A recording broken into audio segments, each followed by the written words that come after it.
Kosi watched from the hostel window as the three girls were dropped off. Each one of them came out from the front seat of different cars as a man stood there opening the door of the car for them. Then, they each were hugged by the men with some kiss planted on their forehead. They were soon outside the fence of the dormitory. They climbed the fence, jumped inside, and headed straight into their hostel. The next day was Saturday. The girls were to go to the school salon to make their hair. It was a large salon that had different stylists working in it. But before any girl entered the salon, the three queens must first go and make their hair. They paid the hairstylist extra money to concentrate on only but their hair. The whole school waited until they were done with their hair. After they were done, then the other girls would go and make their hair. But Kosi was from a poor background. She attended St. Georgina's prestigious boarding school, which was an all-girls boarding school because of the scholarship she got. She and Nkechi were the only two girls who won Madam Margaret's prestigious scholarship. That was what gave them the chance to be at St. Georgina's. Hair grooming at St. Georgina's incurred an extra expenses. She and her friend Nkechi made simple weaving styles for each other. They could not afford the luxury of the school salon because the pocket money they received from their parents was barely enough for them. They were soon done with their hair. They left the lobby and went straight into their hostel and settled down. But Sandra, Jennifer and Mona Lisa could not hold their laughter. Just take a look at them. Ugly monkeys. They don't understand that beauty is money. Some other students also joined with them at their laughter. At the ending side of the dormitory stood their corner. The beddings were the finest beds in the whole of St. Georgina's. Their corners were finely decorated with flowers. As they sat there at their corner with crossed legs, there in front of them were packs of milky popcorn with some smoothies. Kosi and Nkechi walked briskly past them, but just as they passed, Kosi stumbled and fell down, mistakenly pouring away their smoothie. I'm sorry, she muttered as she stood in front of them, trembling. You poor thing, Mona Lisa sneered. Have you ever seen a smoothie all your life? You have to pay for it, and this is 10,000 naira. Kosi opened her mouth in astonishment. I can't afford that huge sum, she said. If you know you can't afford it, then better watch the way you walk. After apologizing profusely, she let Kosi go. The next day, in class, as Kosi read her books, Mona Lisa came towards her, sparking up a conversation. You are studying hard, aren't you? She began. Yes, of course, replied Kosi. Well. We have an outing next week, and if you will come along with us, then we'll accept you as one of us. Most girls are looking for this opportunity to belong, but I felt drawn to you out of pity. Kosi looked at her, then shrugged and said, Party? Where? Are you the only girl in St. Georgina's that does not know that the three partying princesses always leave for their party on Saturdays? Whether the school regulation accepts it or not, our parents are influential. As you know, and here at St. Georgina's, we make the rules. Even the chief security officer is at our service. Kosi nodded understandably. She had always admired the three girls. They are so gorgeous and their parents are rich too.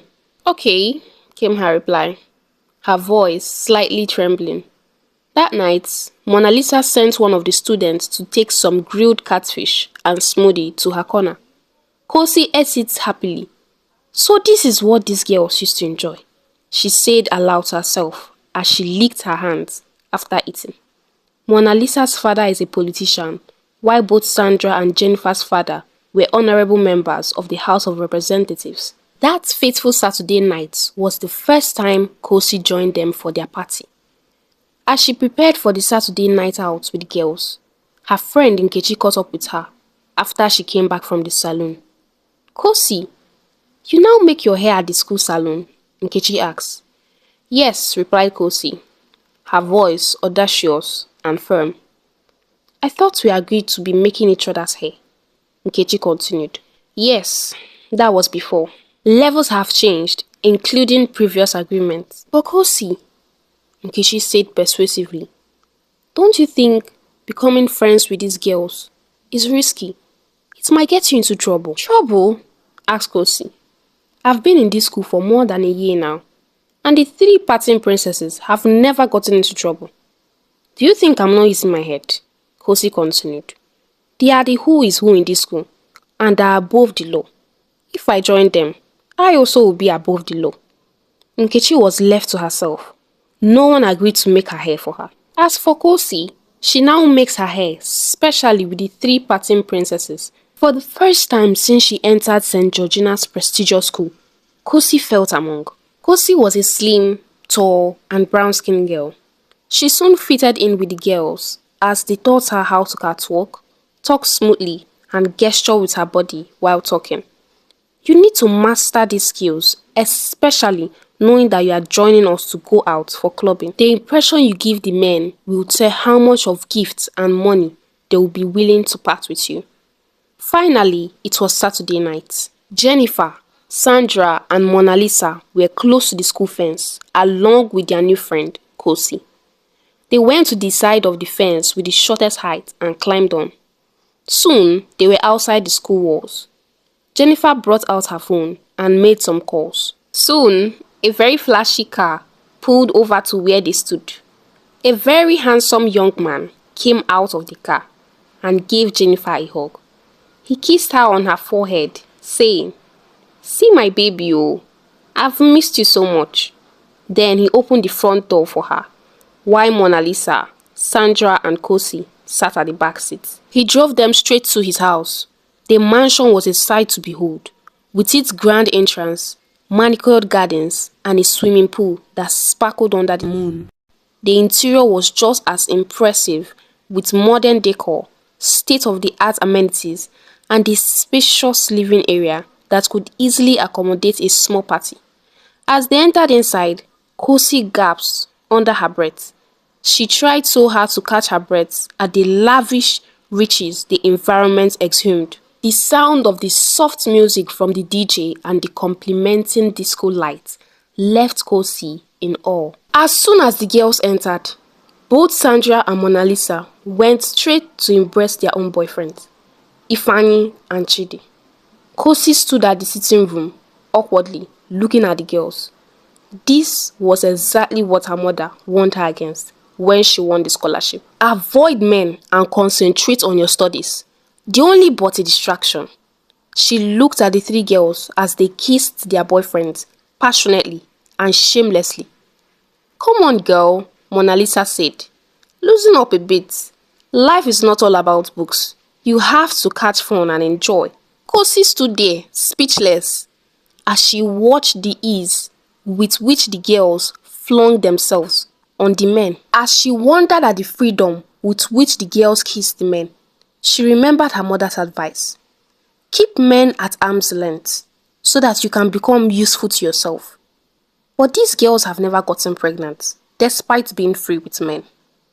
As she thought about this, a man came to meet her. He was tall, handsome. His aura didn't go unnoticed. Hey, fine angel. How are you doing? Can I keep you company? Kosi's heart skipped a beat.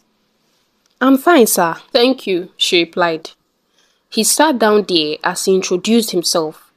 My name is Ekene, he said with a warm smile. May I know your name? My name is Kosi, Kosi said shyly. I like you.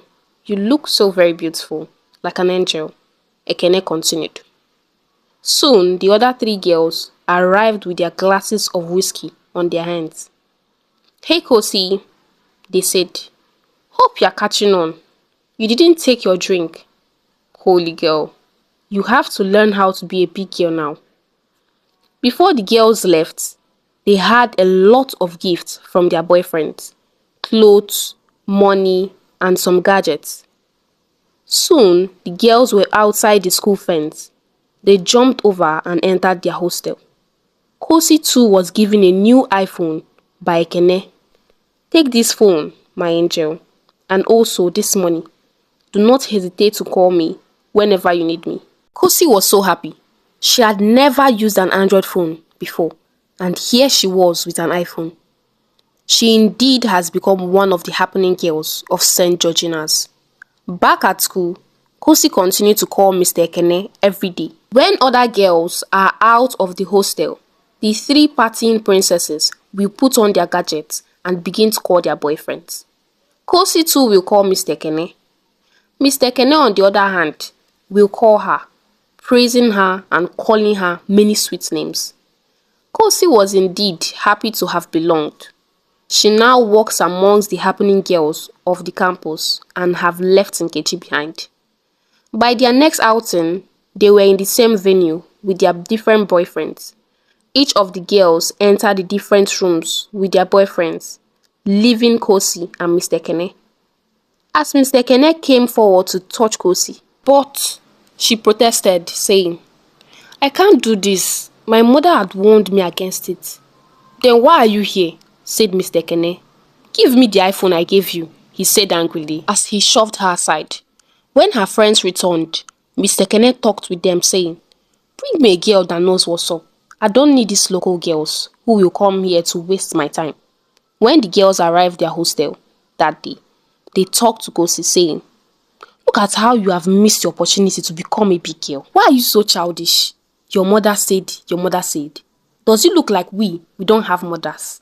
Is your mother here with you in school?" But what if I get pregnant?" Kosi asked.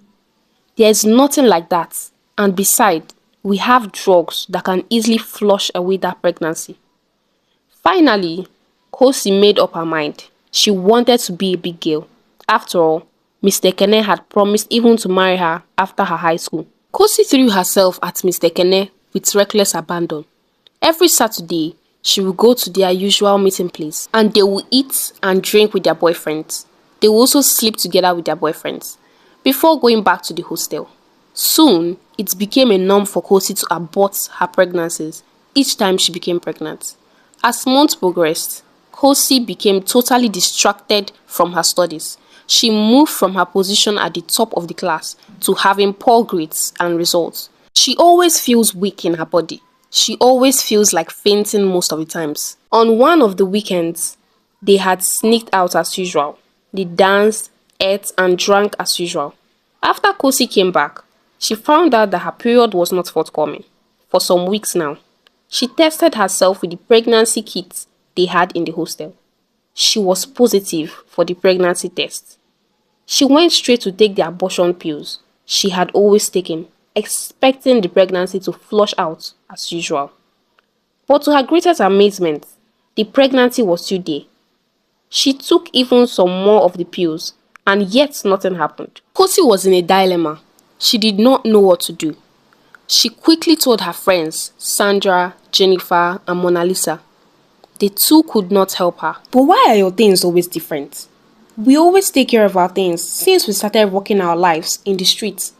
You just joined 6 months ago and you want to put us into trouble." After they said this to her, they stopped coming around her, avoiding her like a plague. Her stomach was now beginning to bulge as her pregnancy has passed 3 months now. One Saturday night, Kosi was at Mr. Ekene's place. She went out all by herself. Since a month ago, Mr. Ekene learned that Kosi was pregnant. He had refused to pick her calls. She went to visit him in the place she had always known to be his house. She knocked at the gate, fully prepared to face him. To her greatest amazement, a very beautiful, elegantly dressed woman opened the gate. "I'm looking for Mr. Ekene," Kosi said, her heart racing up and down.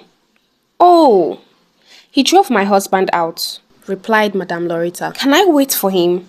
asked Kosi. "And who are you?" asked Madame Loretta. "I'm his girlfriend." Madame Loretta let out a laughter and then clasped her hands together and asked her, saying, "His girlfriend, or one of his girlfriends?" Kosi was baffled. Her heart began to race even more. "I can't go back, ma'am. I'm pregnant for him." What? For a married man whose wife and children are in the village. But Mr. Kene had always claimed that this is his house, Kosi said, and both her hands and legs continued to tremble. "Young lady, Listen very well, Madam Loretta said. Ekene is our driver. We just traveled on a vacation for 6 months. That is why he began fooling around with women, claiming that this place is his house. Apart from his wife and children who are in the village, you are the third lady who has come here to claim that you are pregnant for him. Kosi was dumbfounded. She sat on the floor and put her hands on her head as she sobbed, cried and wailed. Stop, my dear. Do you have a mother? Madam Loretta asked. Yes, Kosi replied. If you know what is good for you, you go back to your mother, Madam Loretta advised. Kosi was left all to herself, her mother's advice staring at her face. She did not know what to do, whether to go back to her mother in the village or to go back to the hostel.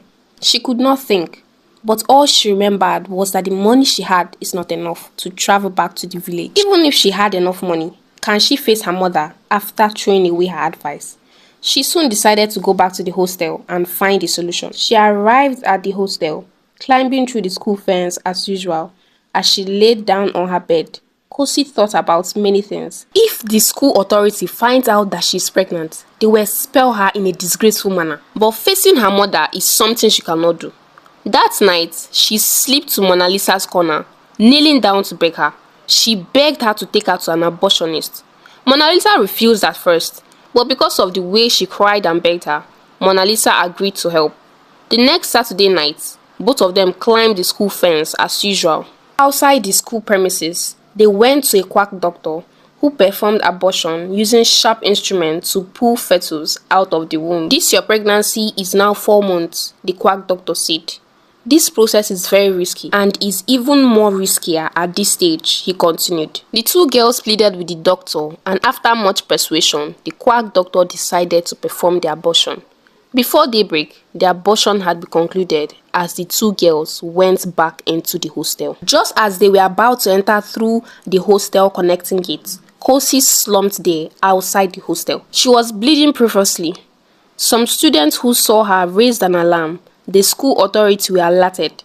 They quickly came over and rushed Kosi to the hospital.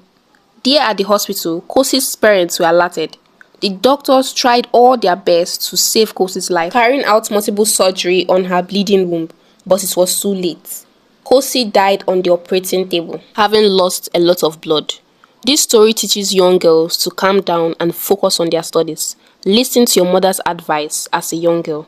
Avoid bad friends that tells you to throw away the good advice you have gotten from your parents. If by any means you fall short, do not hesitate to go back to your parents. It is better that your parents scold you for a moment than getting solutions on your own that can take your life. If you love this story, please do well to give it a thumbs up, comment, and kindly subscribe as we load you with lots of amazing tales at African Tales by Amanda.